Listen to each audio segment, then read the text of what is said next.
This is the best we get at launch. I'm going down to VoxWork, gonna have myself a time. Friendly faces everywhere, humble folks without heresy. Going down to VoxWork, gonna leave my hose behind. Ample purging day or night, people spouting, howdy brother. Heading on up to VoxWork, gonna see if I can't unbind. So come on down to VoxWork and meet some friends of mine.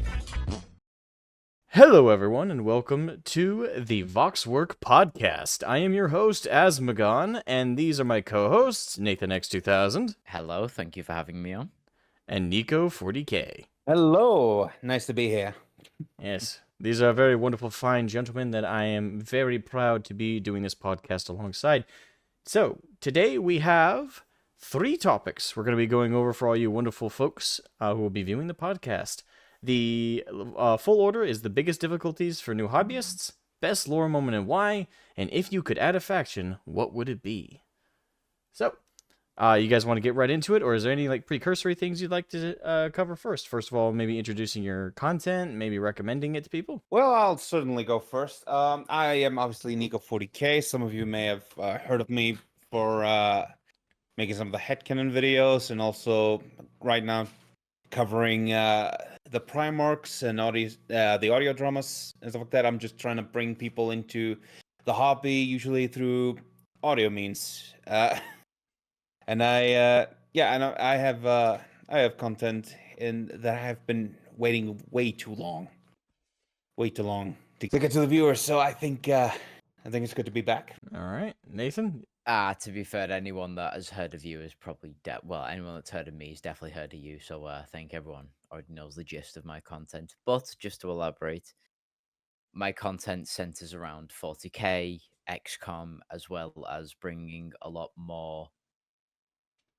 reasonable of a head to some discussions, because I know that some conversations and discussions within the 40k sphere can get quite Spicy. heated. Yeah.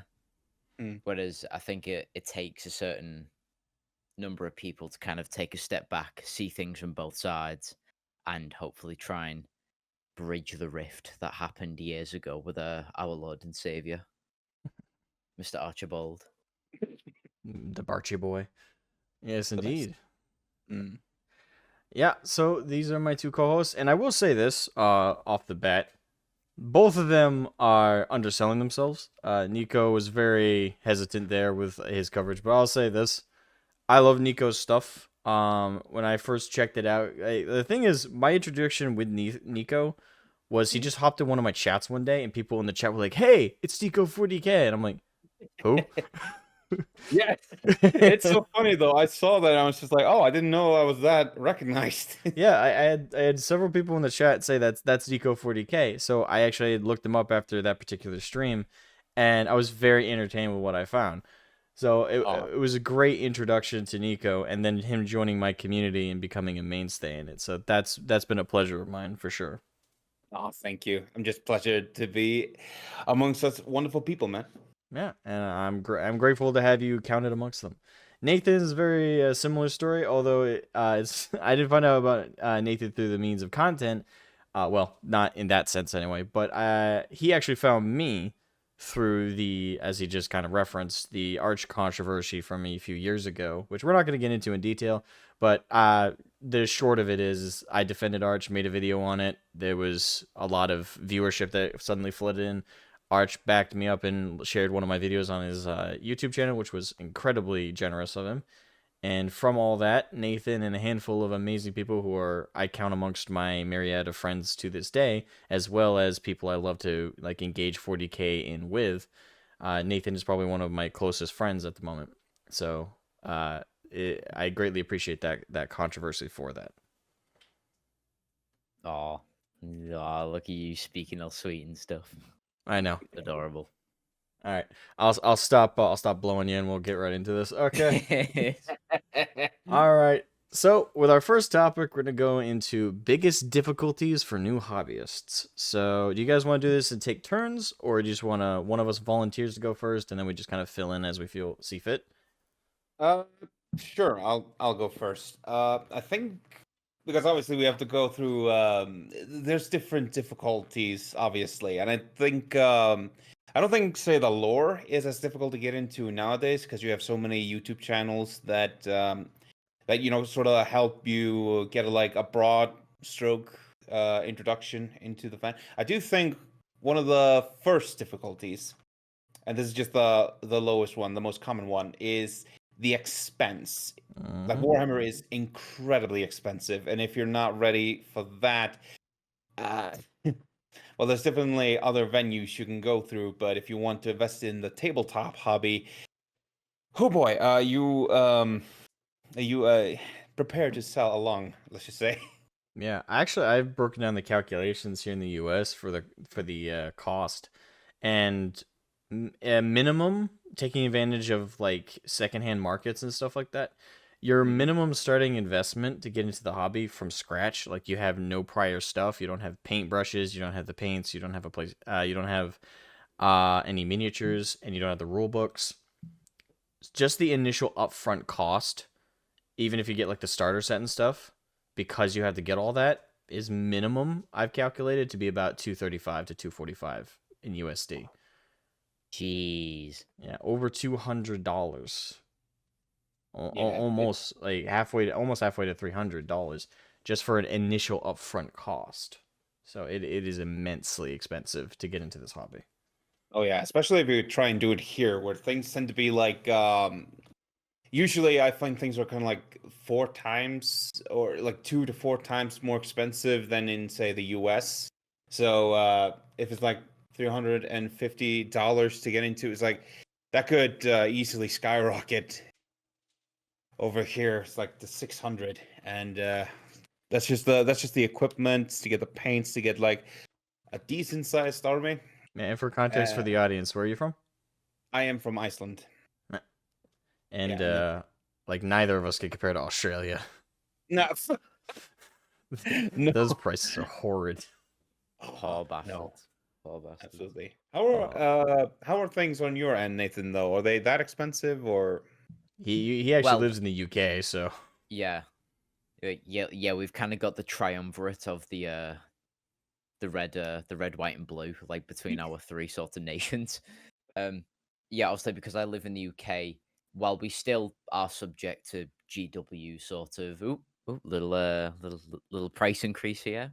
How about another one? Well, we are subject to it. We don't have to pay the bullshit fees that you and obviously Asmo has to, because it's all sold here directly, even though it's not manufactured here directly. I don't believe. I think it's China, isn't it? on the boxes it still says made in the UK, but that literally could just be referring to the box. Yeah. Yeah. I mean, I wouldn't be surprised if it was in China. To be fair though, Nicho, I've just thought of something as you said that, like as you've got to pay a lot more. Why don't you literally just pay me to buy you the models and then I'll just ship them over I for like never. a fraction of the price? Oh shit, I should have been. That's genius. Okay, Nathan, That is- I've got a list. Oh shit! No, Prepare your courier PayPal. now. God damn it! I got a direct dealer now. Nathan's okay. Nathan's the fence, the Warhammer fence. Yeah, I'm the plastic crack dealer. He's just The in the UK alleyway with that connection. long black trench coat. Hey, Yeah. you want a primary Hey, squad? Check it out, like motherfucker. Resident Evil 4. What are you buying? Thank you. That's beautiful. Oh my god. Hey, that is a lucrative business on your hands, man. You're welcome. When you make your first $1 million, just shout us out. God, I will. Oh yeah. Okay. So Nathan, do you have a different answer for the biggest difficulty for new hobbyists? I don't have a. Well, I mean, there are a few that I want to go through, but I think what speaks volumes about the prominence of, I mean, in specific relation to 40k, what speaks volumes about how big the problem is of prices. I think it's safe to assume it's the very first thing that all 3 of us thought of. Because I think Warhammer 40k, one of its most infamous qualities is the prices. Oh yeah, like every other Because table. there are some No, sorry, go ahead. tabletop games out there that are not as expensive because they see something like 40k and they go, yeah, no, we're never gonna do that. Like I've spoken to a lot of buddies of mine who are also into tabletop games like Infinity and stuff like that, and their prices are nowhere near as lucrative. It's kind of become like a mainstream sort of brand where you pay for the brand rather than the actual quality product that you're buying. If you get me. Yeah, I would agree with that. Yeah. Especially with right now. I mean, all the old school Horus Heresy models are still in that fine cast resin. They still haven't converted them into plastic yet, and I don't think they're going to. At least it doesn't seem like it. So quality wise, there it's certainly poor. I would say to give GW some credit, their molds and sculpts are definitely some of the best, and their kits, like they're getting better with certain kits. Although unfortunately, like in terms of like the best in terms of ease of assembly is like the monopose kits. But they give you like the least amount of customization. So It's actually funny you mentioned assembly because that was actually the point number 2 that I was gonna go by. That it's like when expense is not necessarily the issue, assembly as well as the painting, that is all done by yourself, which is which like that's a no-brainer for most people who get into tabletop and miniature games. But if you're not used to it, it might be yeah, it's a hard sell. Like it, and talk about like the number of barriers to explain to a new person, right? Like mm, first you have the price as we just went over, which is pretty heavy for anyone initially getting into it. But then even if you get past that, it's like, okay, yeah, I got a couple $100 to burn, I guess. That's a lot though. And then you're like, okay, yeah. And once you've got all the painting equipment and everything, it's like, okay, so these are the little plastic models that come pre-assembled that I paint. No. Then you have to explain it. Then you have to explain to them that, hey, you know how in like factories, right? They have molds for plastic injection, and they come out in parts, and then a employee like breaks those apart and professionally assembles the kits for sale. If not paints them, at the very least does so for assembly. mm. Well, we're in the one hobby where they just take it out of the machine, throw it in a box, and call it a day. And we pay a premium for that. Now, granted, like we hobbyists who are doing it, like we get the draw of it. Like you get to customize your own models because you get to assemble them, you get to kit bash. Like there are upsides to that, and a whole chunk of the hobby is the assembly and painting. So like we understand that, but that is a difficult thing to explain to a new person. It's like, Yeah, it can okay, be a barrier to entry for someone new. oh, absolutely, like it's a lot. Especially because because I know for them, I know that GW would never do this, but because if they ever did like pre-painted like models ready to go, I mean, I can sort of just see how Games Workshop would justify a price hike in that case. It's like, hey, you don't have to make them anymore, but we're gonna up the price, something like that. Do you have Nathan? What are your thoughts on the assembly? To be fair, I don't really mind the assembly. I don't, although it is a bit of like Asmo said before, it's a bit of a jarring thing to explain to a new person. I don't think, obviously, given Warhammer, I mean, you've already done the difficult part. You've already got enough money to buy, the feckin' things. I don't think the assembly's, that big of a curve to get over. But the painting, though, Jesus Christ. Yeah. Oh yeah. I mean, you don't have to be a master at it. Like, if you can make the general stuff, like I think that is generally pretty good. But like, if you wanna really give it that shine, to give it that justice, like you'll put in the time for it, and that's investment, in time. And I think the third thing that I wrote down is rule bloat as well as overcomplicated rules. Yes, I would. That's mine actually. That was the one I was gonna go with. So you hit mine on the nail. Yep, very complicated rules. Honestly, this is the one where I acknowledge it as one of the biggest difficulties for a new person to get in. But personally, I think the older editions, which had even more complicated rules, like 10th edition is probably the simplest edition of 40k we've ever gotten. And some people like that. I don't. I like more complicated games. I like games where you have to really research and put the time in. Like, I love the complexity of being a DM for Dungeons and Dragons, so take it from where it comes.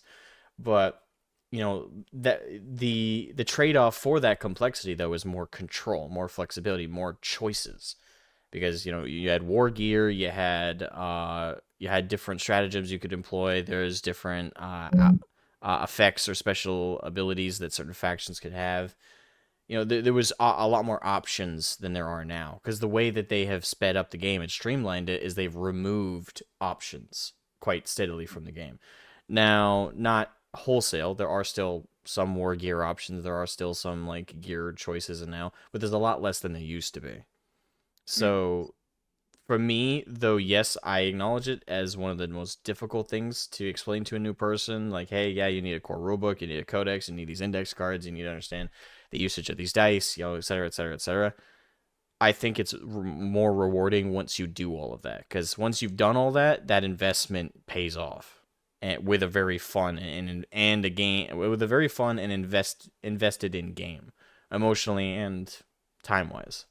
It certainly is a balance, though. Like obviously, you don't want to make it so simple that that just anyone can get into it, because at that point, might as well play it's checkers. no longer it's no longer what makes it special and stuff like that. But obviously, it's like if it's too overcomplicated to the point where no one knows what they're doing anymore, it's like that's terrible too. And obviously, every edition of a tabletop is going to have additional rules. It's just again about balance. Yeah, Nathan. Rules. What do you think? Right. To be fair, I don't play the tabletop game, so I can't really speak from a point of experience. So I'm kind of just letting Asmo speak on this. Because Right. I collect the models, paints and stuff, play the games, but I've never actually gotten into the tabletop, at least not yet. So, I don't want to go on a 10-minute tirade blowing smoke out my ass, no idea what I'm on about. I did rant at you last night about the changes to Gaskell and how much that pissed me off. I was going to mention that was absolute bullshit. Yeah. Like, I'm not going to go on that same rant here because it's not one of our topics, but that ought to be one of our topics is 10th edition nerfs. Well, mostly that'd be me ranting at you guys, though, because Nathan, as he just said, doesn't play the tabletop as much, and Nicho, I don't know how much of the tabletop you played. I've done a few times, like introduction stuff like that at the local GameStop, or basically the place where we play all Warhammer, because you can just bring it to the shop itself. And wait, do you play Warhammer in an actual GameStop, as in like a GameStop, or a no, game no, store? Sorry, a game. I meant the nerd store that I told you about a long time ago. Okay. They have yeah. Yeah, I was just gonna laugh if that was the case. I was like, damn, I wish our GameStops had Warhammer tables. Trust me. I realized it was too late. It's just like, oh my god, I said GameStop. What is wrong with me? Cringe. But yeah. The nerd store that I go to, usually they have ready set tables with even like a couple of building models, just so you can have a game ready to go. Like terrain models, yeah. Yeah. Terrain models. That's what's the word. All that ready to go. And I haven't. Yeah, again, like I haven't. But I have played other miniature games beforehand. And obviously, you want a balance between enough rules and too many. It's like that. And Yeah, I can agree to a balance, but honestly, I think there was a very, this is my opinion, of course. Like, and I don't know if you guys, well, Nathan has said hasn't played even the current tabletop, so this is, I don't know if you, Nicho, though, have played like an older edition, but like I got started in the hobby playing 7th edition. Like, that was my starting edition. And that a lot of people who started in 9th would look at the 7th edition rules and say, that's ridiculous. That's way too overcomplicated.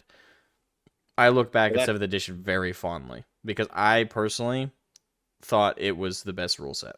I just stand by that personally. I think a lot of people would disagree. Do you have a favorite edition or? Yeah, 7th edition. Yeah, okay. Hands down was my favorite edition of 40K.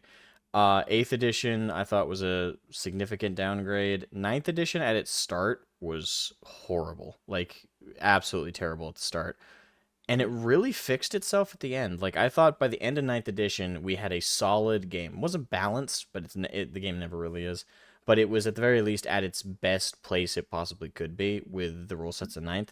And then at the beginning of 10th, it's like they reset everything back to their bad ways from the beginning of 9th. Like, everything just plummeted in quality. And there's a bunch of stuff that I'm really not a fan of, like dev wounds.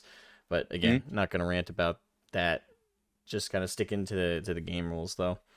I just kind of stand by my point, though, that I think the game is too simple now. Like, it feels like every edition they're aiming more and more to turn the war game into checkers in terms of like options. It's like, okay, this is a clearly good unit, this is a clearly bad unit.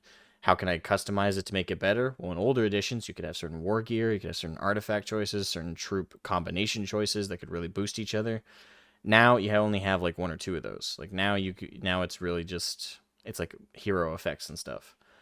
I'm not a big fan of the simplification of the game. That's me. That's a personal thing.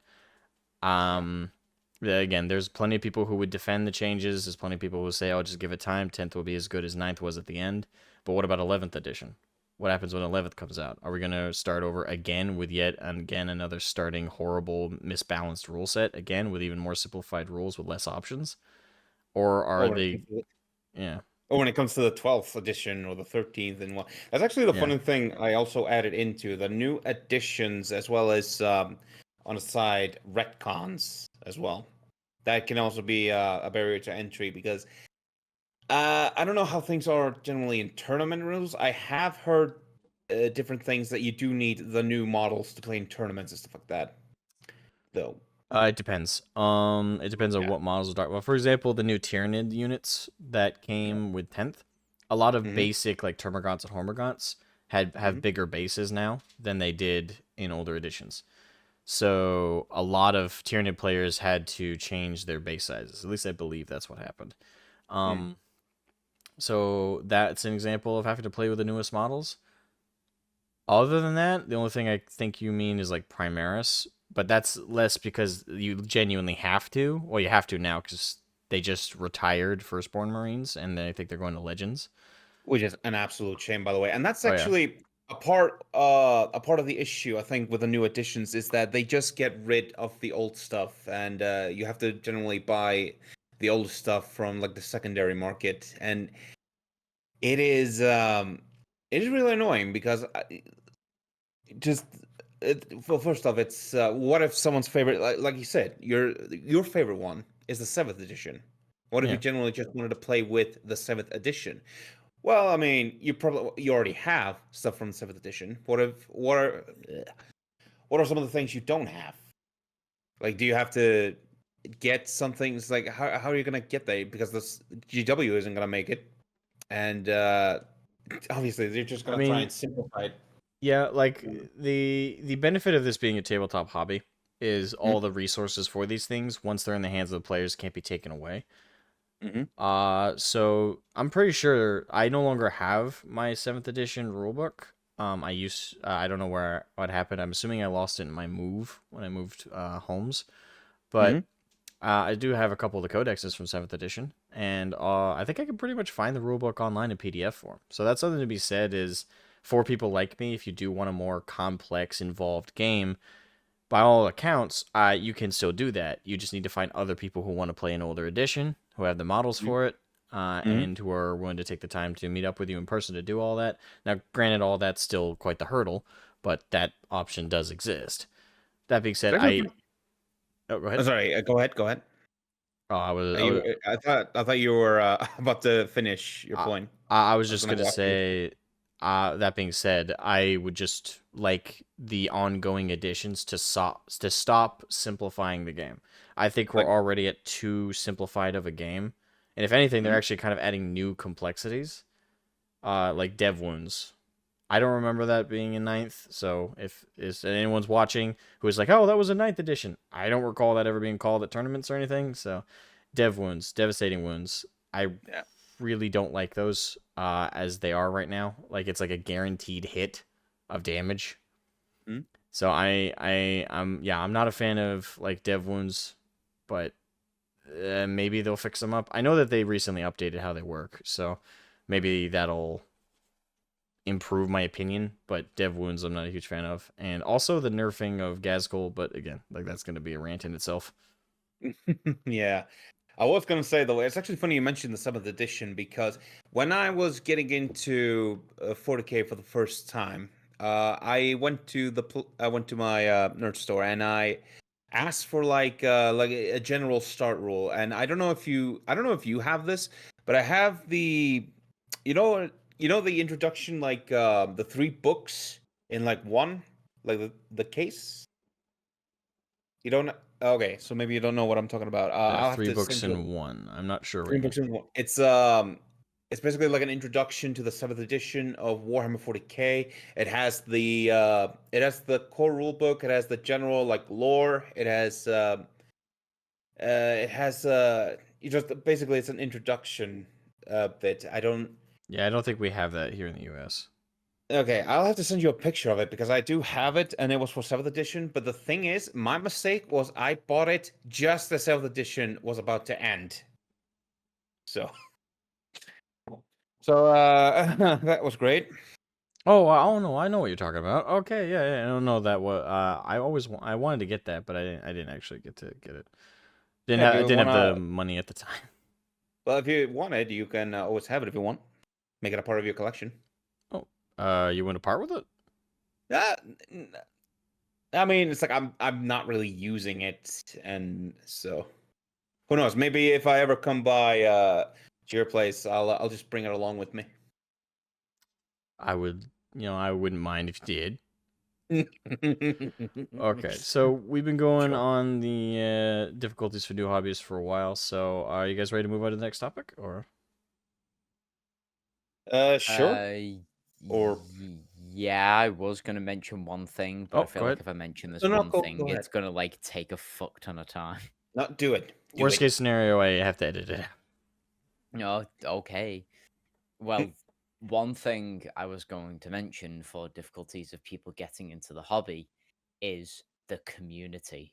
Oh yes, the big Yes. one. Because now I'm not sure what it's like in other hobby. I can imagine with bolt action, I think it's roughly the same given the types of stuff it covers in its war game.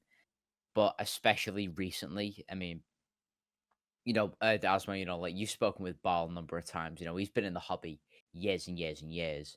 For context, Bal is someone that that me, Asmo, and Nico know, who's been in the hobby pretty much since its inception. To quote him from a recent conversation, he joined the hobby shortly after Rogue Trader ended and second edition was off the ground. Yeah, so pretty Wow. much the start of 40k being 40k. Yes, he's been there since as long as 40k has been 40k. Ball has been in the hobby. Did not know Yeah. he was that old. Oh no, man could probably like talk down to like a Tomb King. He's that old, like. With just as much dust in his bone. Oh. Yes. Ball, if you see this, we love you. Yeah, Mm. I absolutely love him to death. Nothing but love. Yeah. Anyway, so back then when I used to have conversations with him, he'd tell me about how civil the hobby was. Like you could get two people that would beef, but they'd beef over the law, and it'd all be fun and jokes. Mm. Now, though, depending on what side of the fence you're on, and I can attest to both sides. Yeah, it's a bit of a hit and miss with talking with other people, especially on a place like Reddit. Like you mention the wrong thing or you come across on the wrong way, and you'll just have swaths of people chastise you for like the smallest of thing. Like, remember that thing a while ago where the dude sorry, so not the dude, but when people have gone on these long tangents about if you played Krieg, you were a certain hand wavy person, Mm. like Toothbrush stuff like that. mustache. Yeah, like could you not just like play Krieg? Like, hey, I really do like these armies. I just He like really the look of them. appreciates the fatherland. Yeah, exactly. Like to quote Marge Simpson, like just holding up like a Krieg mini. I just think they're neat. You can't just have that anymore. No. No, because Actually, they look for a hidden meaning where it doesn't exist and implications where they aren't. Actually, Exactly. interesting. I actually wrote this down, but I thought we were gonna move past it. But apparently, we're talking about it now. The bad actors within the community, the people who are less really interested in the actual, the hobby itself, right? And because obviously, I would not really consider him part of the community, but it is a thing that is just constantly seeping into people who are more interested in turning the hobby of 40K and obviously Warhammer Fantasy. It is something into the next Star Wars, and we know how that went for Star Wars. Let's just say, To Well, I to mean, help clarify or clear up a little bit what you said with the next Star Wars, Nico means in the sense of Star Wars fall. So yeah, because of ideological politics being shoehorned in, for clarity's sake. yes. 'Cause bear in mind, like Star Wars was my thing before Warhammer. Like I loved the universe, the extended universe back then. But then, of course, Disney bought it, and well, you can see it's barely relevant. It's like the community is more about the nostalgia than actually like talking about some interesting like snippets of lore here and there. Oh yeah. Yeah. Right now that yeah, like to kind of hit on both of your points with the community being as volatile as it is and with the bad actors. Right now, I will say this: we have bad actors on both sides, but I would argue, there's way more bad actors on one particular side. Mm. Way more that are definitely being more volatile and causing a lot more issues. And honestly, I kind of reject the premise that they're in the community, though. They push themselves as being part of it, as even being figureheads in the community. But by all Mm. accounts, I reject that notion because, in my opinion, when you prioritize political ideology and activism, which are both, let's be honest, today's politics is not going to be next year's politics. Next year's politics are not going to be the year after's politics. Like that fluctuates. Warhammer shouldn't be beholden to political ideology and activism. Yeah. It just shouldn't. It's got its solid state of existence that it should maintain. I'm not saying the universe or things in it can't be added to, absolutely, but things that make sense for the setting. Essentially, exit the 21st century and go into the 41st. That's what should be Yeah. happening, and these people are advocating for the reverse. to be Exactly. fair, Any change? Go ahead. sorry, I was gonna say, to be fair, to kind of finish my earlier point, I wasn't generally gonna focus on the whole political spectrum that's now within 40K because there are other facets to the fact that Oh yeah. it's kind of hard to get into with the community. Like Asmo, when I say this to you, I know you'll immediately think of a specific someone. So let's say you are a new person. We spoke about before the barrier to entry. The painting, the assembly. Mm. Mm. Let's say you're painting something up, right? And you post it somewhere, Oh yeah. Here and we you're go. like, "Hey, this is my first model." Oh, And immediately, Asma, I think you fucking know Yep. who I'm Yep. on Yep. about. Yep. You'll immediately get someone who's like, "Oh, why don't you drill your bolters? Why don't you cut up that? I can still see the mold lines. The shading's not right." And to be fair, I find that Hobbyists. yeah, Yeah. I find that a lot less on the other side because people don't tend to stay in the hobby that long, and there's the whole like loving sort of well, as long as you politically agree with us, we don't really care what you do with your minis. Oh yeah. But on our side, where it's a tad like ranging from a tad to a lot more conservative people, they are very upfront about what they think of your minis, and there's a lot of like a lack of nurture, and I that can often be a barrier as As well. of recent, it's actually on both sides. Like, in fact, that Oh, is it? yeah, the Well, other I mean, you're on Twitter, so you'll probably see it a lot more. In fact, today, without getting into details, there was one of those types with the trans flag in their bio and stuff, sharing Chudhammer's miniatures and mocking them for it. So it does happen on both sides. Now, I will agree that the difference of motivation is there. Their reason for shitting on people's minis is not because they actually hate their minis or dislike them. It's because they're trying to be shitheads to people they don't like. Like you're a political ideological opponent. You're against my activism, so that's why I'm being a bully and a harasser. Whereas yeah, on I'm not ours, saying it's not on both sides. I'm just saying Yeah. I found it's a lot more on our side because we've got a lot less things to bicker about, if you get me. yeah, Yeah. Whereas on that side, they're kind of fighting amongst themselves like they typically do. yeah, hobby elitism is a universal issue as well, and it's honestly, like I mentioned this a while back. I won't bring up the topic. I mentioned it because we didn't want to cover that in this first episode, but a while back, I mentioned that the one issue that is universal that everyone experiences, the discrimination and bad experiences people have in the community, is usually not to do with any kind of immutable characteristics about the person themselves. It's almost always hobby elitism. Now, hobby elitism happens in the example that Nathan gave, and it happens the most in this case, which is with people's miniatures. There's a lot of people out there with this very anal expectation of what your miniatures should look like. Okay, like you have to paint them up to this degree. You have to have all the mold lines craved off. All the bolt gun barrels have to be drilled. Like a very long laundry list of things that people think are requirements of other people to put into their miniatures. But by all accounts, in GW's own rules, and this is only for tournament play, you just have to put 3 colors on your minis right now. That's it, and that's included. And the base can't be black. That is it. That is the only actual rules around painting that exist. You don't need to add washes. You don't need to be detailed with them. The colors don't even need to be put on a proper spotting or anything. You don't need to color in the lines. You don't. The only rules is that there has to be 3 shades of color on a particular model, and the base can't be black.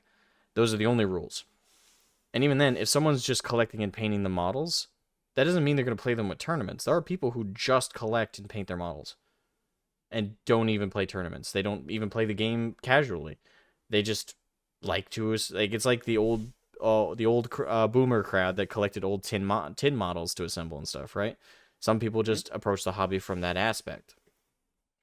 And when they share that stuff online, who cares if it's not painted up to a certain standard or a certain thing? Like, honestly, this is the biggest source of people leaving the hobby. Because the thing is, all the other barriers we've talked about have been people just getting into the hobby. But if you could get past the cost, and you can get past the rules, you can get past all of that, you're in the hobby. But this is where we lose hobbyists. This is where we lose people, not from getting in the hobby, from staying. Because so many people get past all those barriers, which are already so difficult to wrap your head around and move past, just to be met with a bunch of shitheads that can't take 5 seconds to just compliment the model. And then there's nothing wrong with criticism, but the problem is a lot of these guys, that's all they do. They see a models shared on Instagram or Facebook or Twitter, and they spend like a whole diatribe just shitting on the model and just really tearing it down. And they might have complimented it once by saying something as broad and as nothing, as hollow as, oh, looks okay.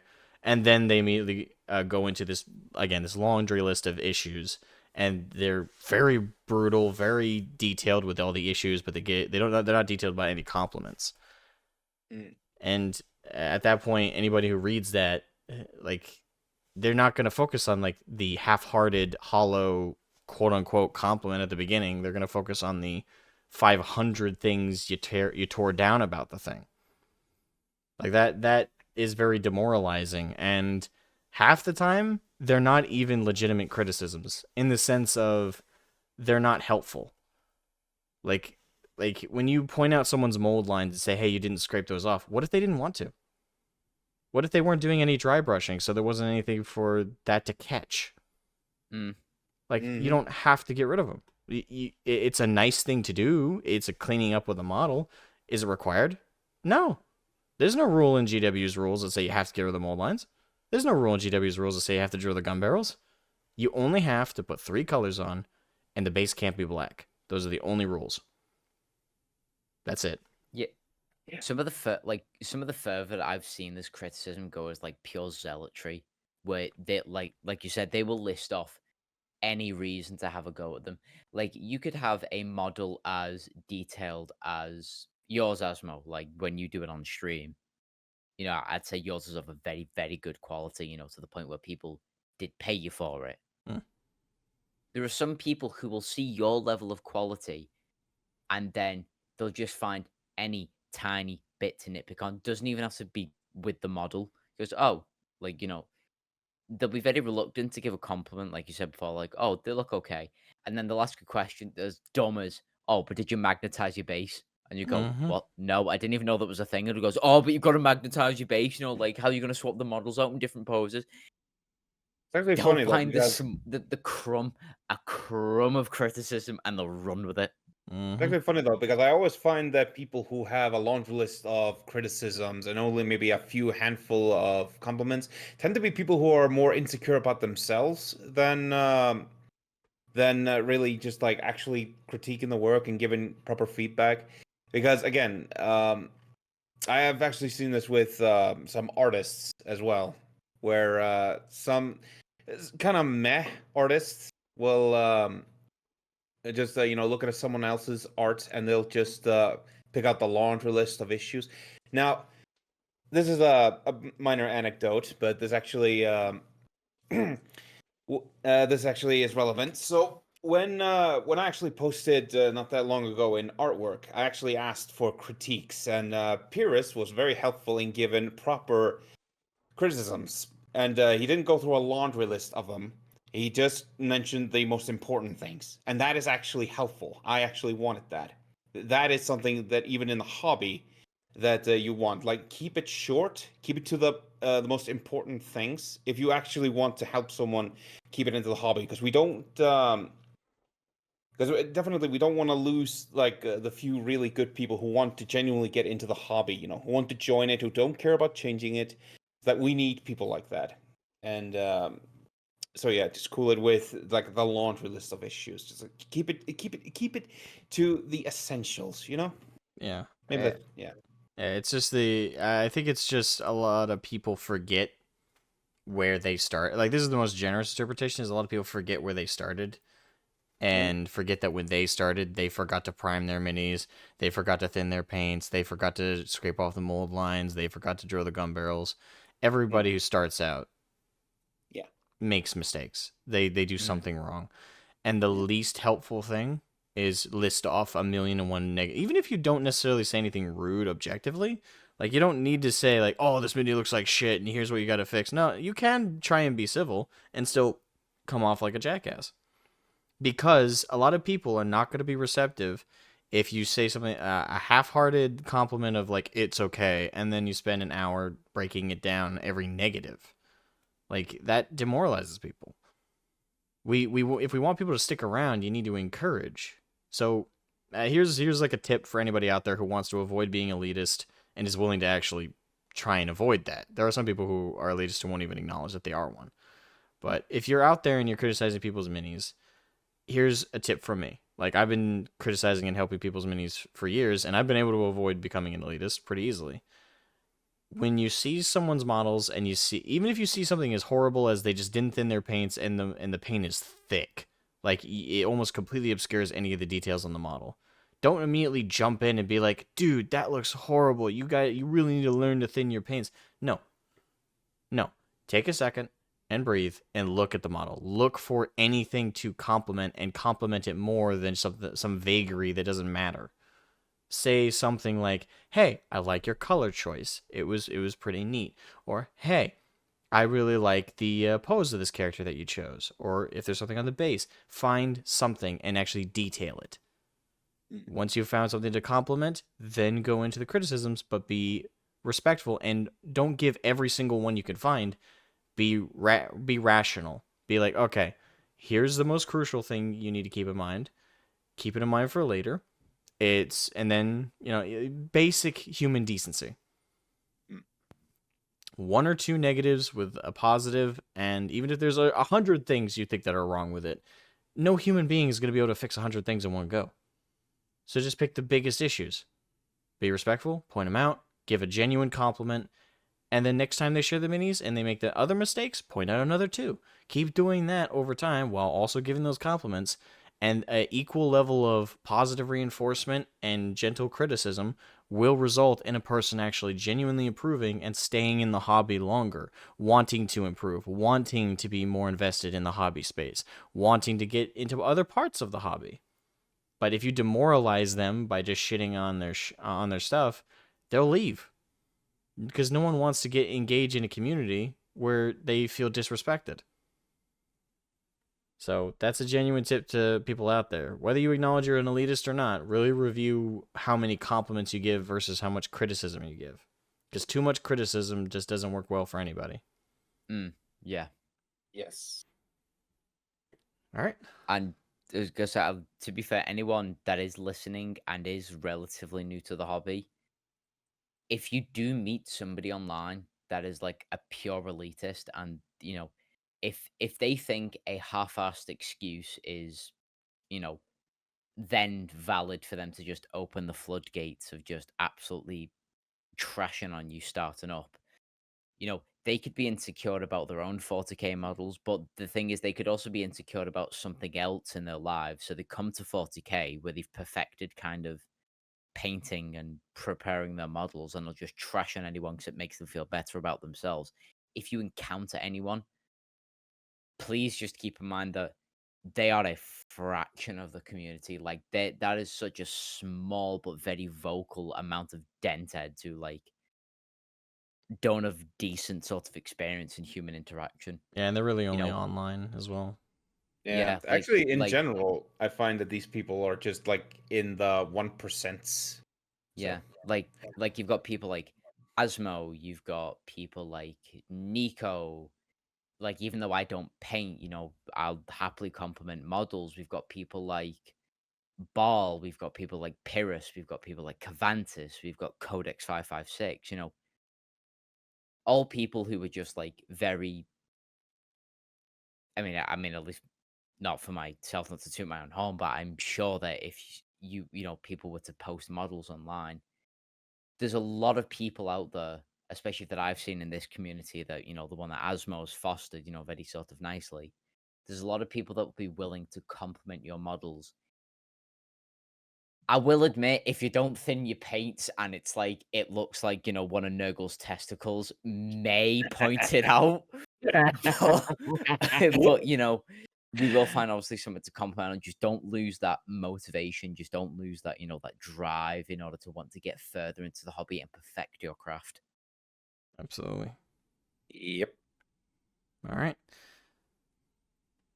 You guys ready to move on to best lore moment and why? Cool. Okay. So, Nico started last time with biggest difficulties for new hobbyists. So, Nathan, you want to start this one? I'll start with this one. So, I have 2 moments, and the both to do with just regular ass humans.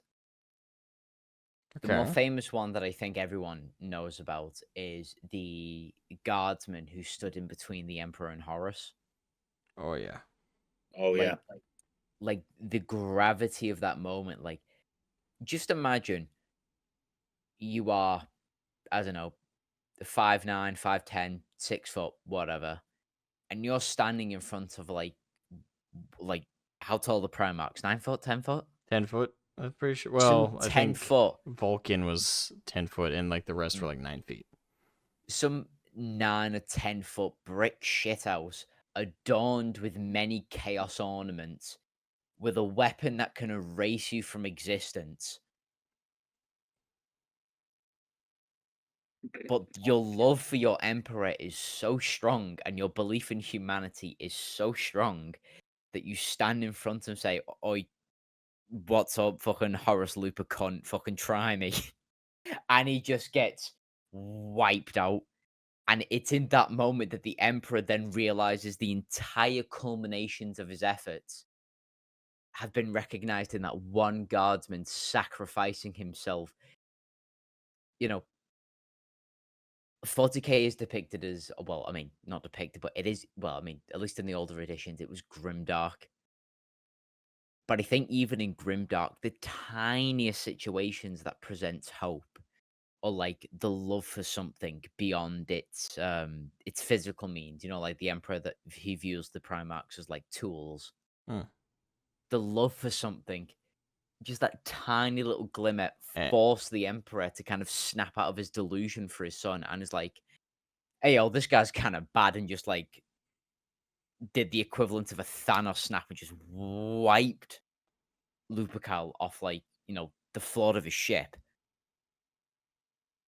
Like, that moment to me, again, it's a lot more mainstream of a moment to pick from, but I do love the fact that the guard, who is very human, as much as he loves the Emperor, he must have been shitting himself.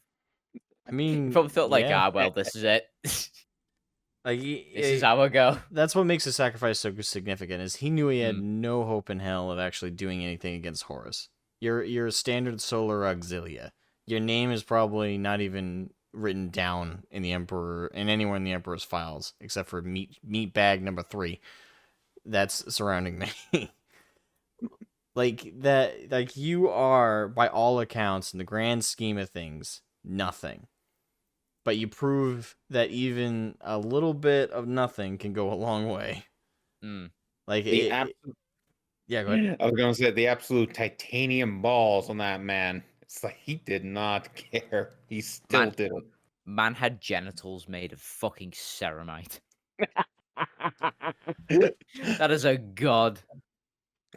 Absolutely. Like I that is a very good choice. And there's a reason certain moments are mainstream. I there's this I don't want to stay on this too long, but I just want to note this.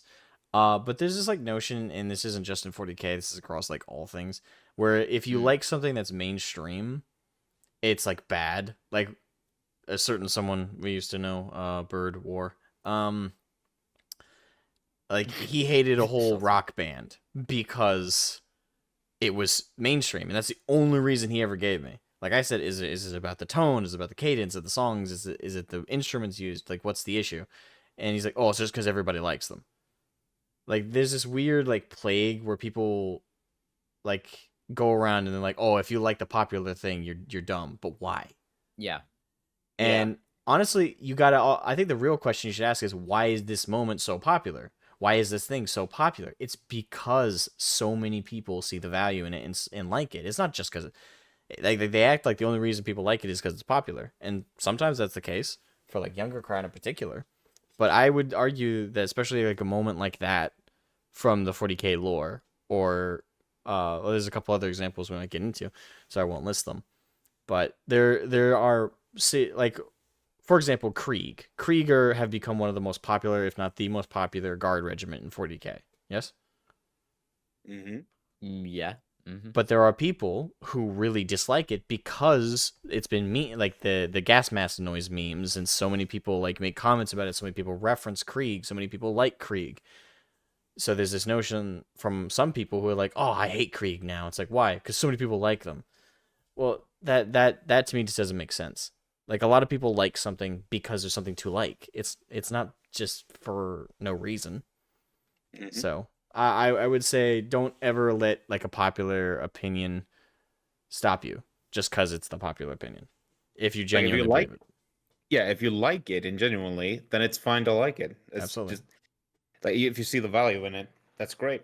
I mean, a lot of people really enjoyed Marvel at its prime until it became an absolute trash heap. Right, but before we go on a tangent, let's let's try and like reel it back in. Yes. So yeah, go ahead. Nathan. Yeah, I picked those 2 points. Well, I picked these 2 examples because one is very mainstream, and it's what a lot of people know about. But the second point I want to pick because it's not as mainstream, but it's kind of obscure as well. So just to show that if you delve deep enough into the lore for any newcomer, you will find a moment you will genuinely love. Hmm. The second moment is from the Last Church. It's the bit where, as the priest himself is retelling the stories of his youth, Yeah. and he arrives at this town. I forget the name of the town, but everyone's kind of like, yeah, we hate the Emperor. We're gonna amass this big army and everything, and we're gonna march against the Thunder Warriors and the Emperor's tyrannical regime, and like they outnumbered the Thunder Warriors. Like I forget the numbers, but if it was a case of just numbers, they would have won easily because they dwarf them in size. And then the priest was there basically to view it all.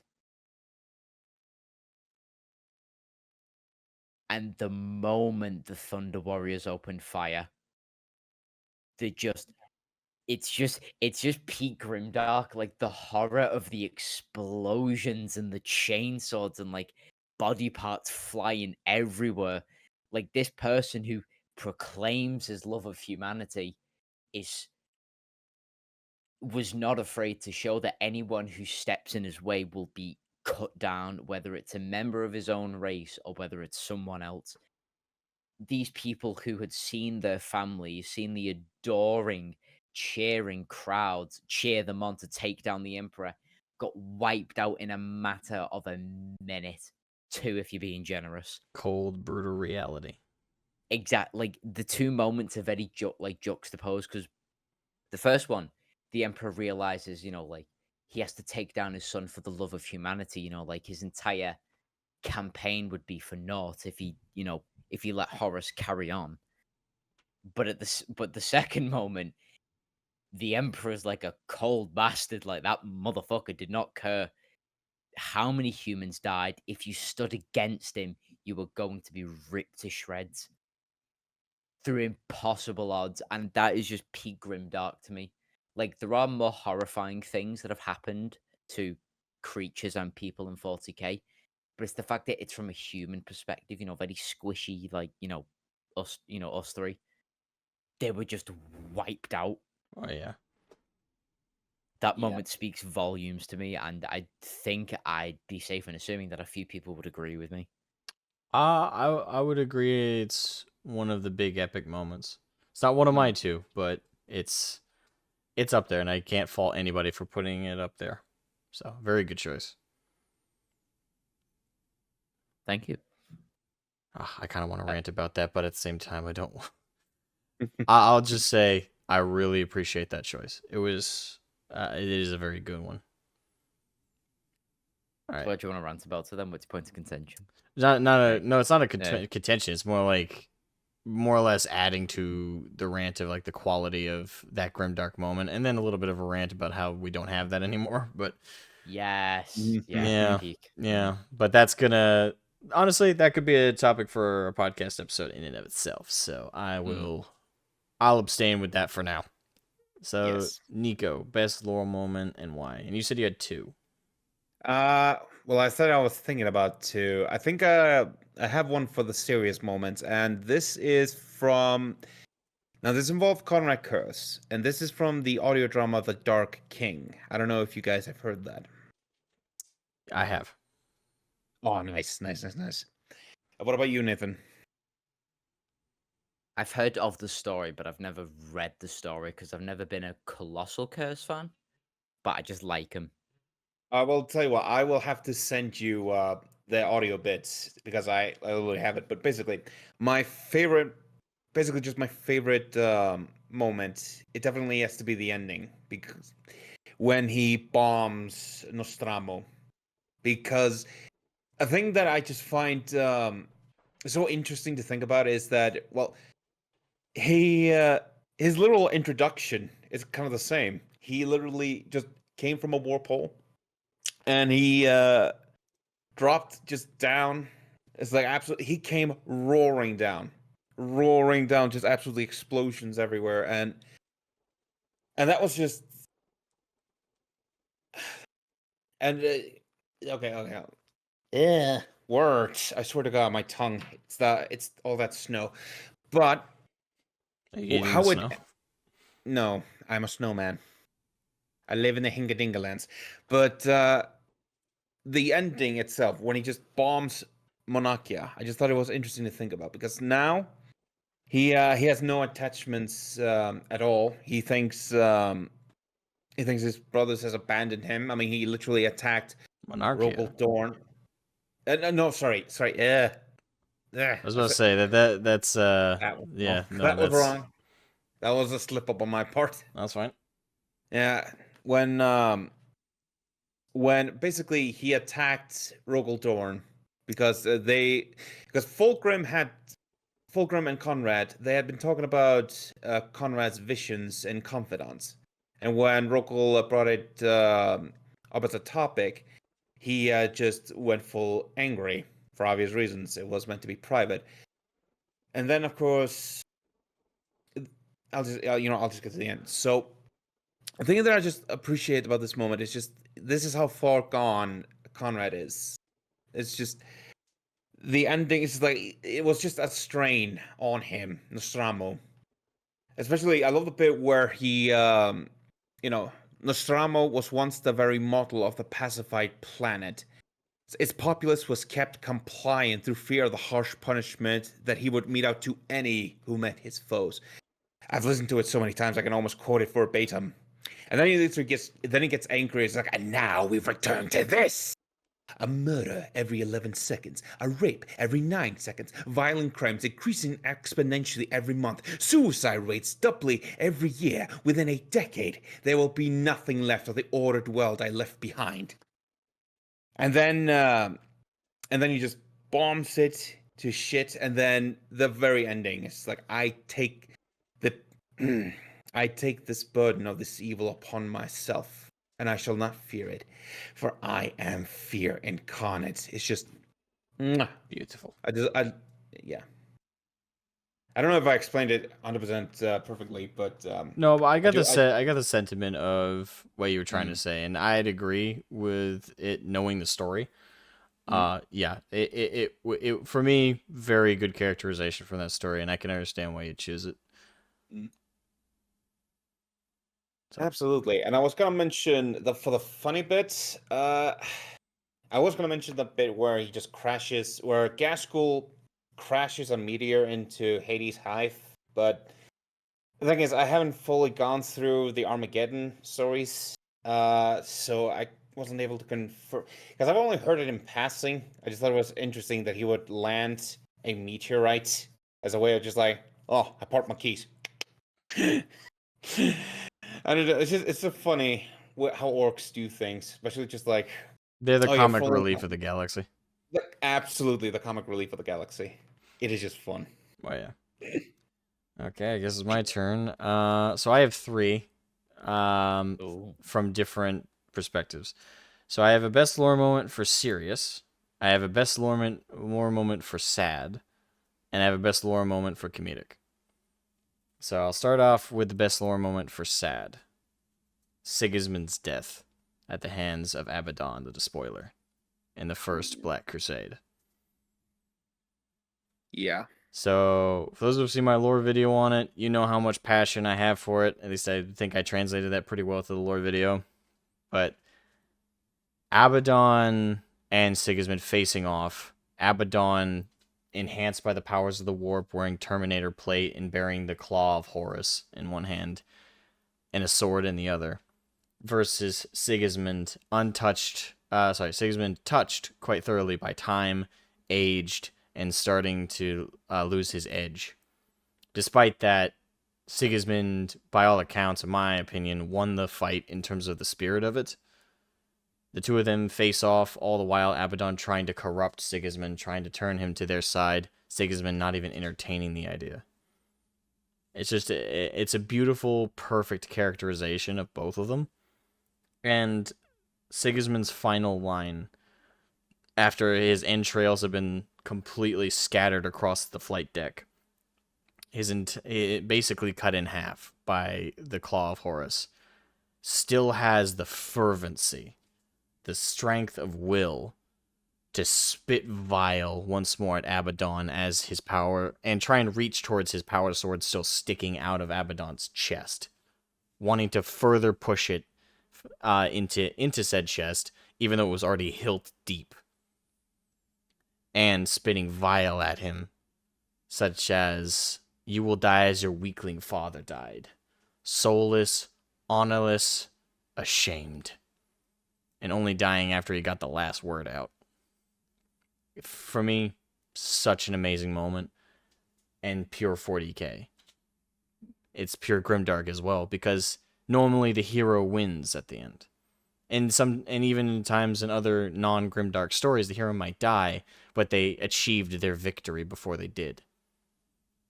Sigismund, though the moment was badass and honorable to his spirit, though he was a hero of the Imperium and of mankind, though he was, by all accounts, a hero, the good guy, the protagonist, if you will, he died.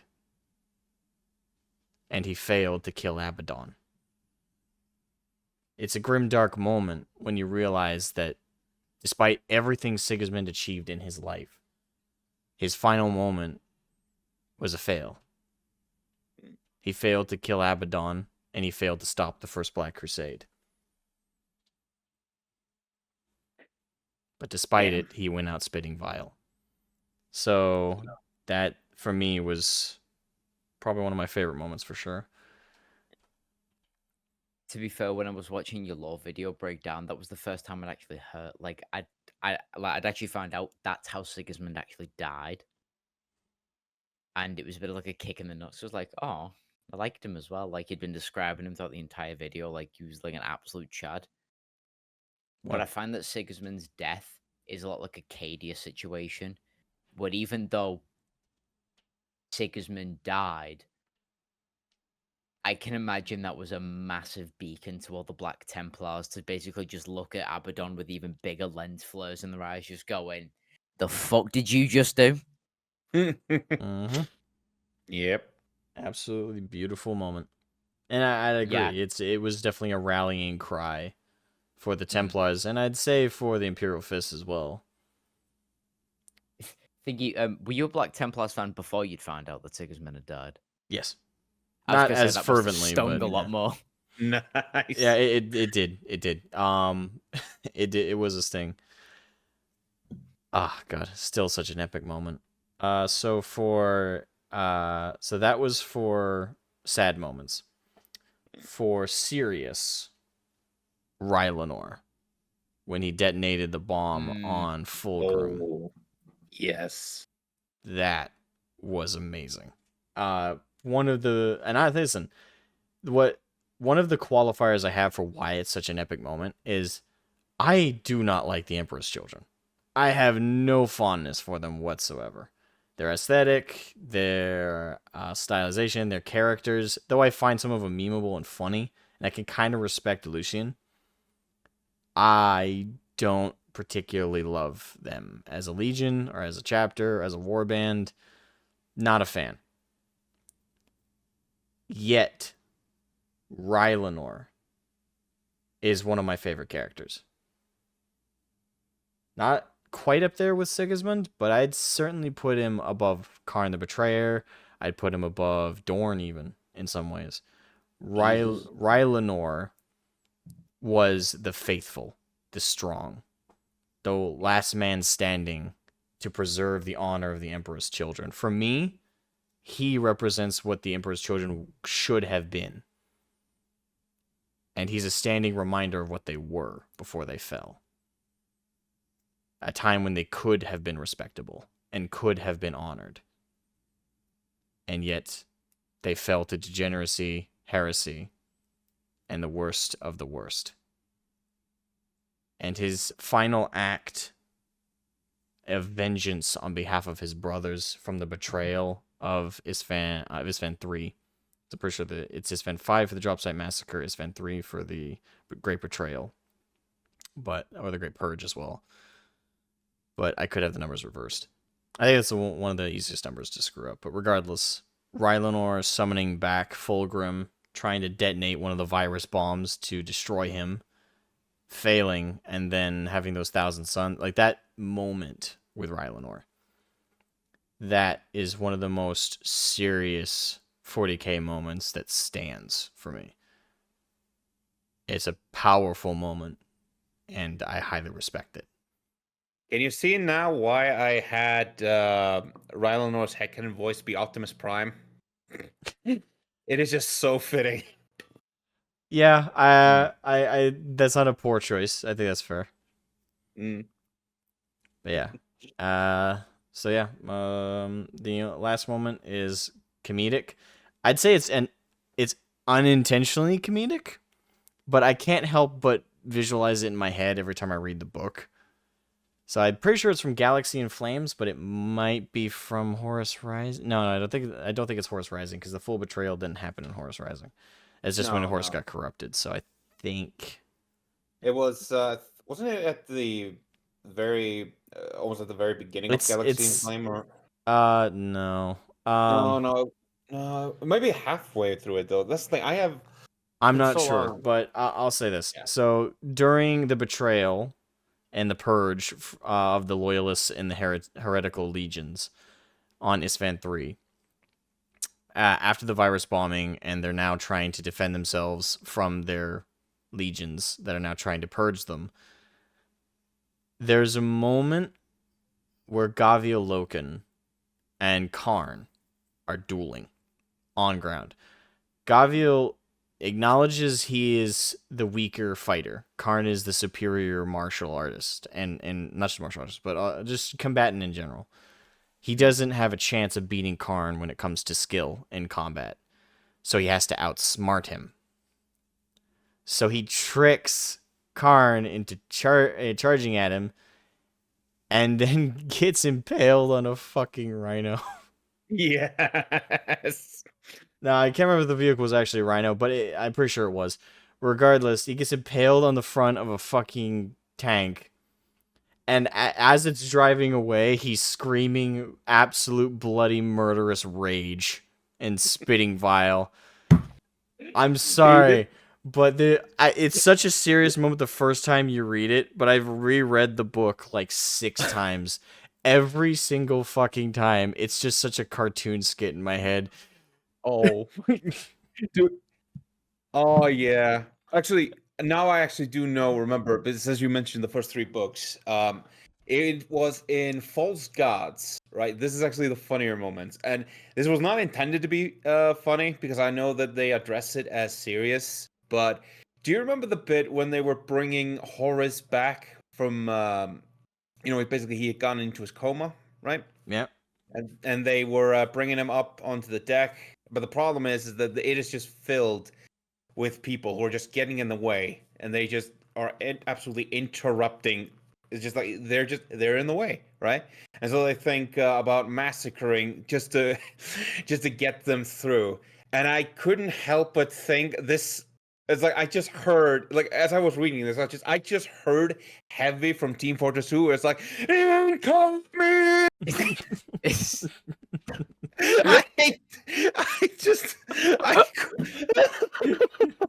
fucked up. That is fucked up, but that is the funniest thing.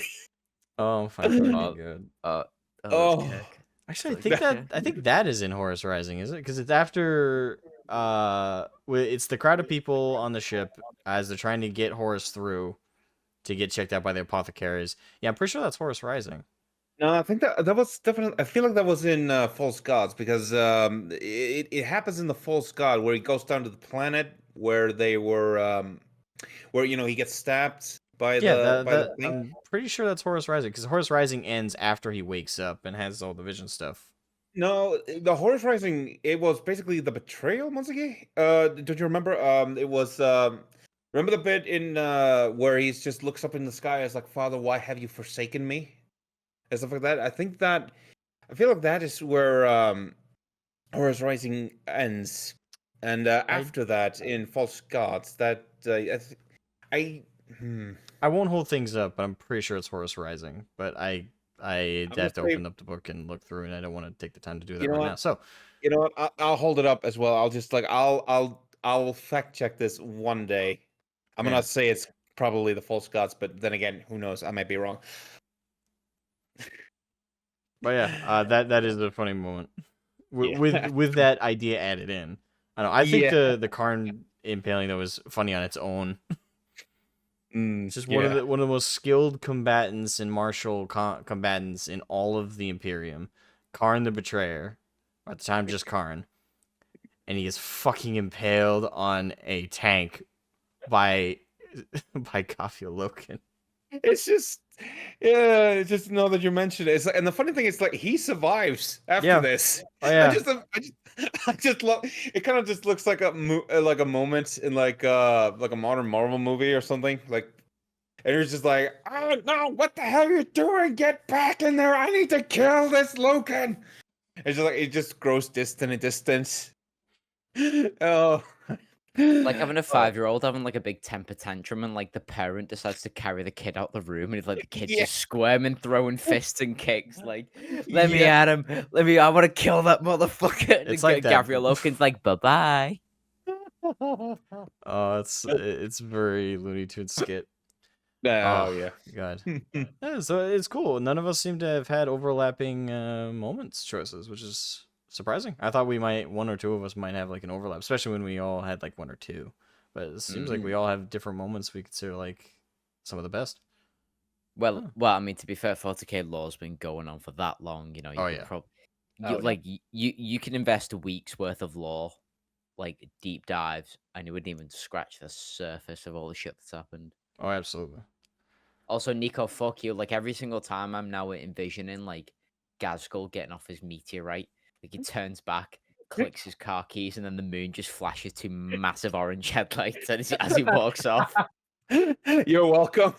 It's like, right, now I've got to remember where to park this thing. Click, click. I just love the idea that it just falls down on a hive. It's just with this massive meteorite fortress, and it's just like there's like a distant shot, and just like it's like Yeah. it's like all right. Like the headlight to that massive, it illuminates an entire like town in front of it when it just like clicks. Yes. People see the sun for 5 seconds when it goes click, click. Yes. Oh. Oh my God. Mm. All right. All right. Now we've reached our final topic. If you could add a faction, what would it be? Now, this can be approached by any angle. So if you just want to talk about it from the tabletop, if you just want to talk about it from the lore, want to talk about it from both. That's a choice. You guys have started the last two, so I'll start mine. And I'm kind of cheating a little bit, because I'm going to choose a faction that exists in the lore, but is not on the tabletop, and is hardly ever referenced, and I'm pretty sure GW's forgotten they wrote them in. But the Lucifer Blacks.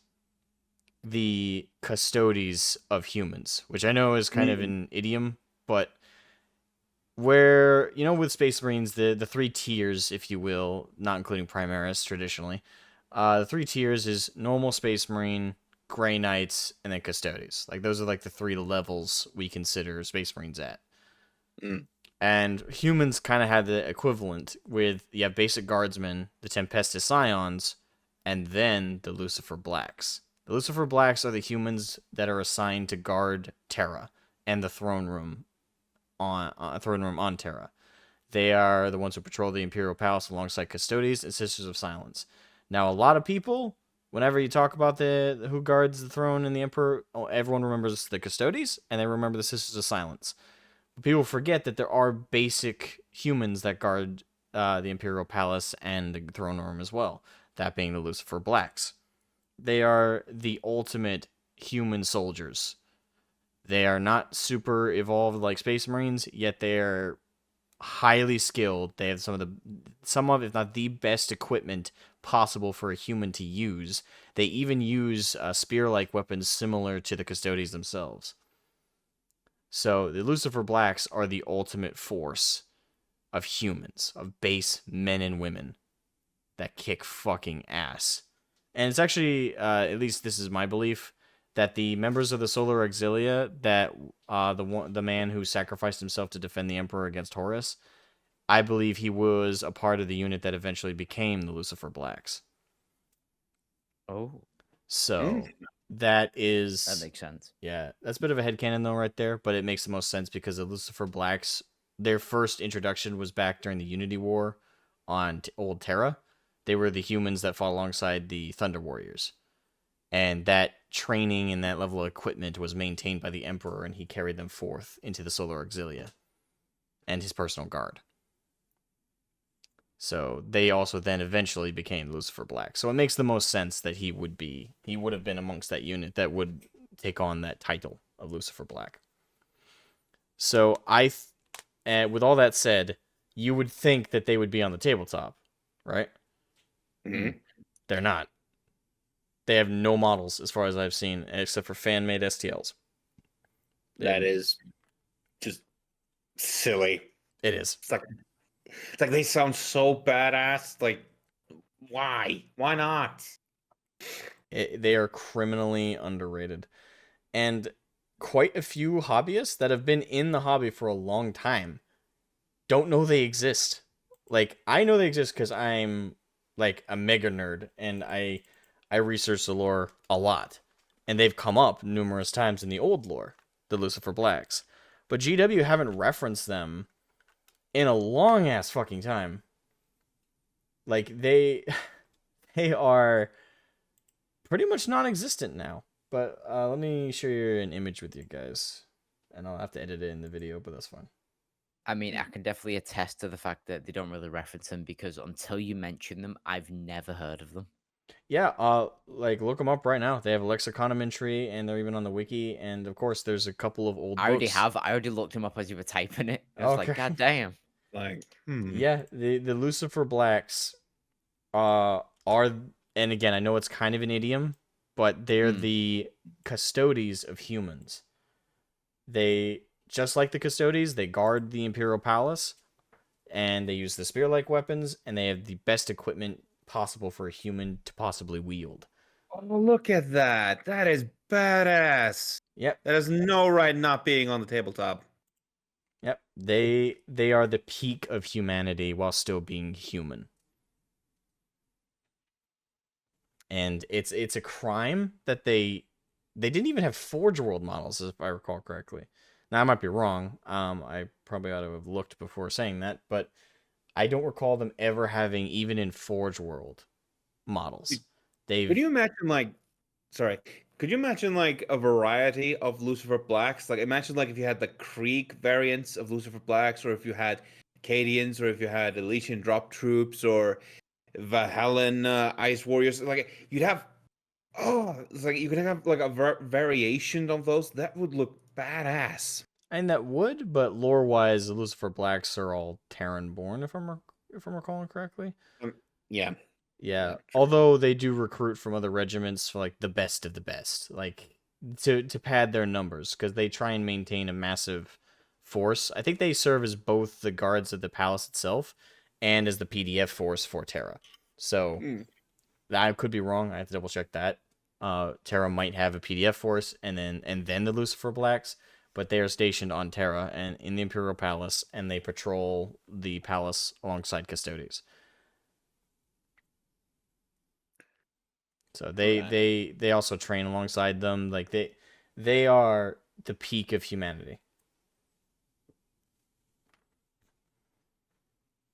So I think that they should get official plastic model kits. I think they should be on the tabletop, and I think it's criminal that we don't. At the very least, I think they should be a customizable upgrade sprue for Tempestus Ions. But that for me is just it's criminally too little, even if they did that. They deserve their own combat patrol, they deserve their own codex, they deserve their own entry entirely.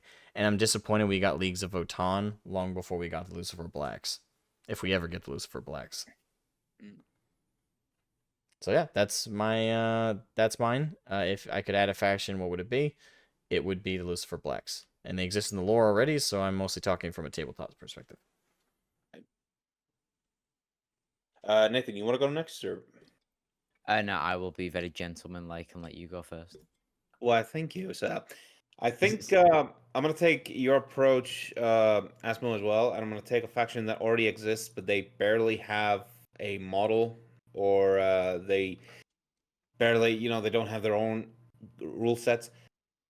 Eldar Exodites. It Mm. is such a basic idea. I love it. It is forest elves who ride dinosaurs and equip them with like weaponry, like sci-fi weaponry. It's like, what is there not to love about it? I'm just, and this is purely like both from the lore perspective and also just from the tabletop. It's like, could you? It's like, it also just like hones in on just how silly the hobby can be. You have like these robots, you have like these, yeah, you have these super soldiers, you have demons fighting each other. It's like, it is all this. Yeah, adding dinosaur to the mix, it is for me. It is the icing on the pudding. I just As a love it. fellow Dino enthusiast, Nico, I fully share your sentiment. For Yes, me, there's a little bit of conflict there because it's like more knife ears, but dinos. yes.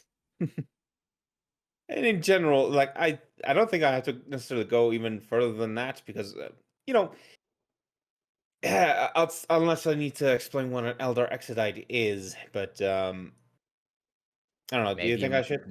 maybe you might want to do it for the people who don't know what the Exodites are. Okay. They could be a new person, so Right. Okay. All right. All right. So basically, back when this is for a long, long, long, long time ago. Back when the Eldars won the war against the Necrons, right? The war in the heaven, basically. The Eldar basically, they had won, and they had nothing else really to do. I mean, everything was taken care of, and everything could be. It's like they don't really have that much of a drive to explore and stuff like that compared to like other species. So the Eldar grew bored, and so they ended up taking up hobbies, and those grew the slippery slope. Obviously, it grew increasingly more deranged and degenerate over time. The Exodites, or the Eldar that didn't want to fall to that eventuality, like that degeneracy. And You fucking they, degenerates! I'm gonna play with my dinosaurs. yes, I mean, to be, I that mean, that is my constant presence on the fucking server. It's like fuck you and all your weed posting. I'm gonna go play with my dinosaurs. yes. And they basically keep to the forests, obviously with forest elves and stuff like that. They do have, basics of Eldar, technology. They have their guns, I mean, they have to have some defense, obviously. But generally they keep to a forest nomadic, well, tribal lifestyle. And obviously, when you see a luscious forest, there are other species that want to, they want to have some of that because it's a resource. And Mm. obviously, the elders are like, hey, that's ours. Get out. And obviously, just yeah. Again, I don't think it's that difficult to explain to people. It's just like elves on dinosaurs with sci-fi weaponry. It's like it clicks something in my brain, and I just think I think they should have their own rules, at least their own models. Mm. So yeah, that is all I have to say. Didn't have to be. Yeah, worst case scenario, they should add them into the Craft World Eldar list. I know they're not Craft World necessarily, but minimum, it would be cool to see the Exodite added to at least added to their in some capacity, and then given model kits. Mm-hmm. But yeah, by the sounds of it, I know what you're talking about, and I know of them in the lore, but Yeah. I haven't thought about them in that much detail, to be honest, in a long time. But that would be one way they could definitely start like renovating the Craft World Eldar line, because right now Mm-hmm. Eldar, like you all saw the Las Vegas Open thing, right? And I'm assuming you all saw the Drukhari models that they added for the Kill Team kit. I didn't Yes, know. I unfortunately I didn't didn't. see Okay. it. Well, they added some new Drukhari models for the first time in years. Now they're in the Kill Team kit, but they can be used for 40k.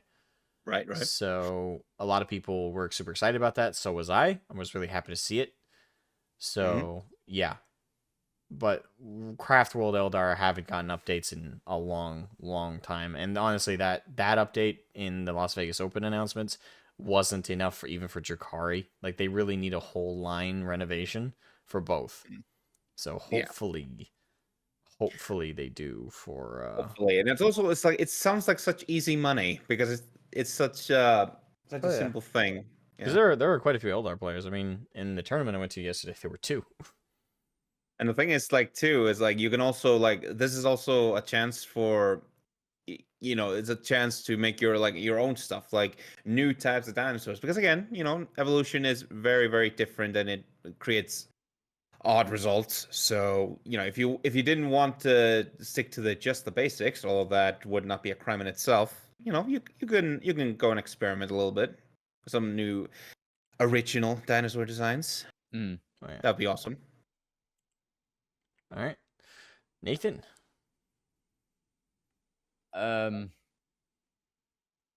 Sorry, sorry. Just before we move on to mine. So when you explained the Eldar exodites and the fact that someone wanders into the forest and the Eldar tell them to get out, I can just imagine some Eldar with some thick bogan Australian accent, like, "I fuck off, we're full." Yes. I was like, oh, get off, mate. It's my property. Get out of our fucking forest. Cunts. Oh. Okay, so my choice for the very open question that you posed to us, Mr. Asmogan, was a faction that can be either in Kill Team in its current state, or if you were to flesh them out a little bit more, could be on like the general tabletop as like its own army, its own faction. And an army I can imagine that has caused a bit of headache with Star Wars.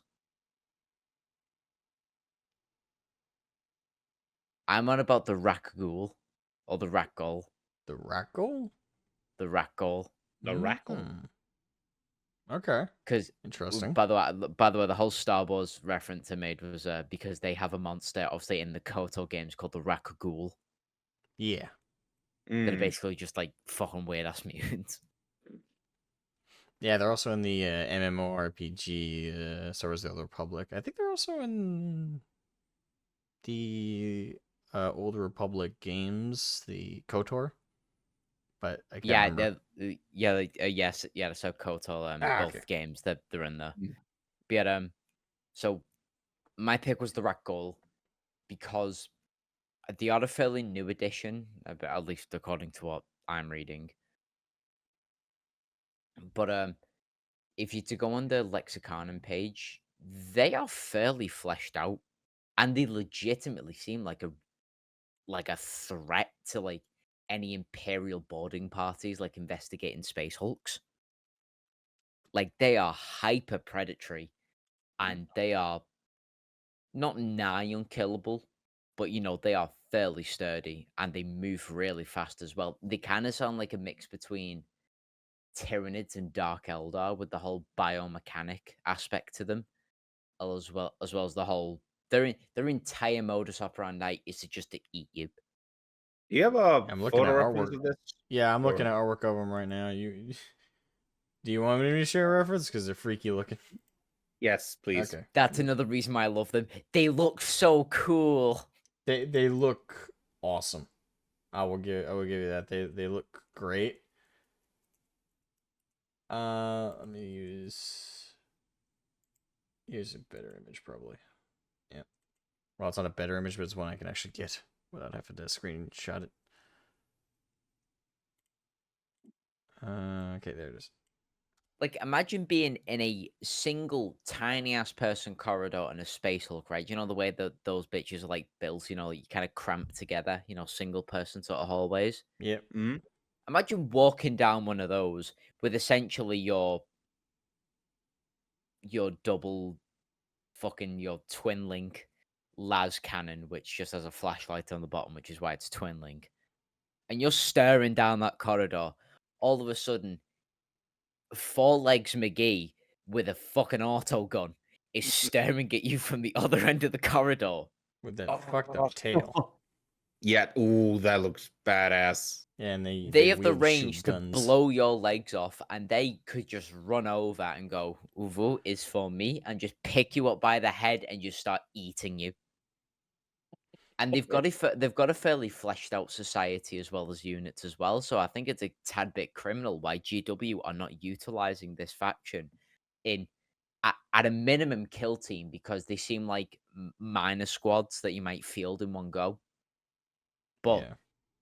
I wouldn't be surprised if like the Adeptus Mechanicus decided to pull like a whole Tyranid thing and just wander, or like a Tau thing and just wander off to a different planet and go, "Ooh, what's this?" And then they find an entire species of rat ghoul on this one planet and like, "Oh, we're not contacting them." I don't think they'll like us. They might like us on a plate, but I don't think they'll like diplomacy. Like, they're so menacing, and they just oh, I love them. They're so good. They're They freaky as fuck. It's body horror. Yeah, I gotta say I agree with you. Like these are some gnarly looking. Yeah, and I I actually hadn't thought about them till you brought them up. So very good choice, Nathan. Head pats to you. Like, Well, I mean, favor for a favor. You gave me the Lucifer Blacks. okay. Sounded so wrong. Yeah, Give me the but list for blacks. Oh, come on, Nicho. Nicho. how old are you, Nico? Wow, you said it. Justin Trudeau, what are you doing in the Lucifer Blacks? We didn't mean that type. Yeah, Rakos is a very good choice. Honestly, I think the only reason GW hasn't, it's probably the similar reason why they haven't released the Lucifer Blacks. They forgot they exist. Yeah. Like I have no doubt. Like, when was the last time there was anything about the Rakos in the lore? Probably not for a long time. So it's, To be fair, I only know of them because of a video that I think it was 40k Theories did. Like, I'd watched it ages ago. yeah. So it's probably old lore now and been forgotten, sadly. No, don't forget these. These are like legitimately cool. Yeah, they are. The only other reason I could think of that JW may not be investing any development into them being added to the tabletop and being added more into the lore is probably because they're a little too close to the theme of Tyranids. Right, okay. Probably like they're too close to the idea of Tip, but that's why I said the Rat Ghoul are they look like a blend of Dark Eldar and Tyranids, very stealthy until they get up right in your face and just like slaughter you. Yeah. And they're kind of like a sentient race, unlike the Tyranids, who are kind of just like the hive mind's telling me to eat that person. I will now eat that person. Must Okay. consume. Interesting you mentioned that. Has there ever been like a story where a Dark Elder captures a Tyranid and then messes with it genetically to try and find out something? If there is, I really want to read that story, but I've never heard of one. That sounds, yeah, it kind of sounds like they would try, To be fair, that sounds more like an orc thing. They're gonna get like a big fuck off hive tyrant and gonna get like a massive saddle on its back. You start riding it. But yeah, like the Rat Ghoul. It's me pony. They seem very Oh my God. imposing, hunting. Like they are like it gives off a kind of a Geiger vibe. Like the xenomorphs. I was actually gonna make the xenomorph comparison. Yeah, it's even actually more so than the Tyranids a little bit, I would argue. Yeah, to be like, I mean, you said before the fact that maybe they're too close to the Tyranids. Well, I'd argue that like, I don't know, maybe the Solar Auxiliary are too close to the fucking Imperial Guard. The Space Marines are too close to the Custodians. I don't think GW's too concerned with oversaturation and overlapping themes. These How many days, less and human less so, factions but- are there? How many dedicated human factions do you know of? Broad factions, or including sub factions, because this is gonna be a laundry list. Sub factions as well. Fuck. Exactly. The guard alone got like fucking 20, I think. Exactly, like- just the ones I can name off: Krieg, Cadian, Catachan, Vestroyan, Valhalla Winter Soldiers, Praetorian Guard, Maccabean Janissaries, Armageddon, Steel Legion. Shit. Krieg. Did I ever say Krieg? I think you said Krieg. Okay, I think I said Krieg. Oh, Asmo, do you have the picture that you showed? That's another rat ghoul. Oh. That was somebody who linked a picture of the rat ghoul, a picture of the monster from the Maze Runner Oh. film series. It looks similar to the other images, so I thought it worked. But let me try. There we go. Let me- Raccool. Yeah, it's rack, like apostrophe thing, GOL. Gol. Yeah. Wait a minute, I found it from the wiki. Like this? Yes, that. Yeah, okay. Yep. Oh, that looks badass. But yeah, Asmo, you get my point of the whole like GW not giving a shit about oversaturation. I mean, like even the Ultramarines, they are oversaturated to shit currently. Oh yeah. There's so much of it. So Oh I my can imagine God. a little spice with the rat ghoul wouldn't really go amiss, especially with the way they've handled the Leagues of Votann. When was the Leagues of Votann ever got a new edition, despite being the most recent and current army, when everyone was like hankering for the squats?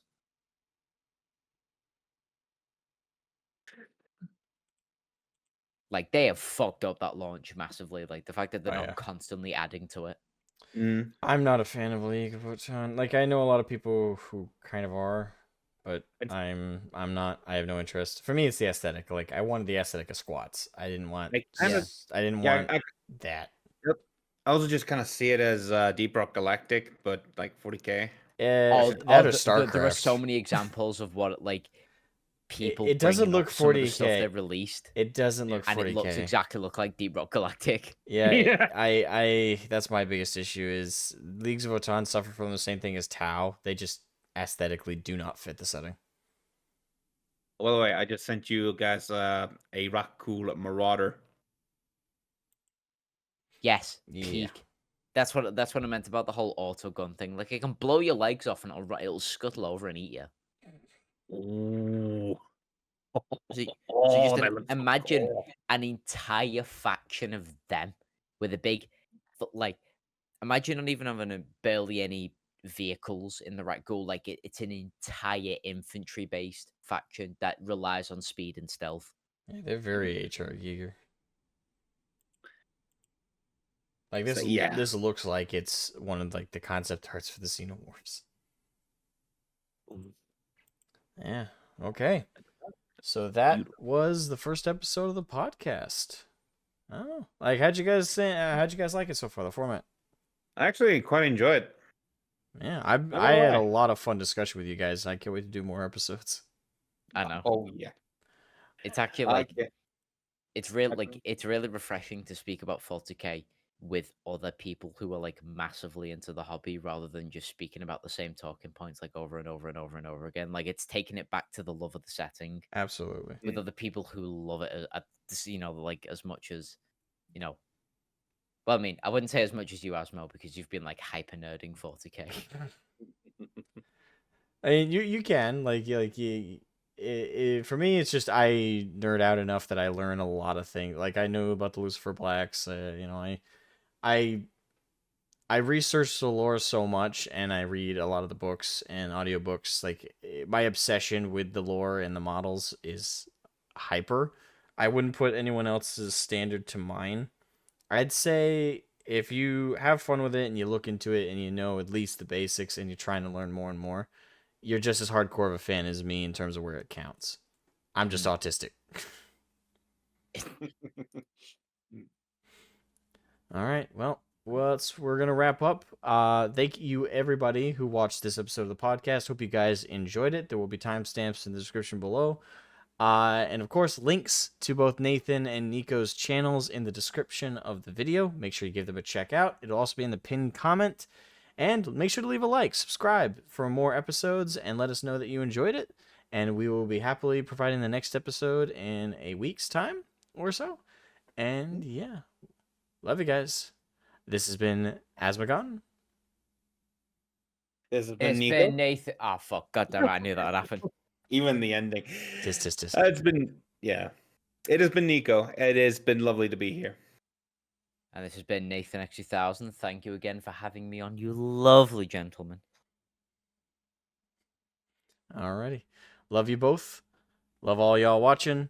Hope you guys are enjoying 40K and hobby on. This has been the VoxWorks. Fuck, I'm fucking up. This has been the VoxWork podcast. We're signing off. Bye-bye. Bye.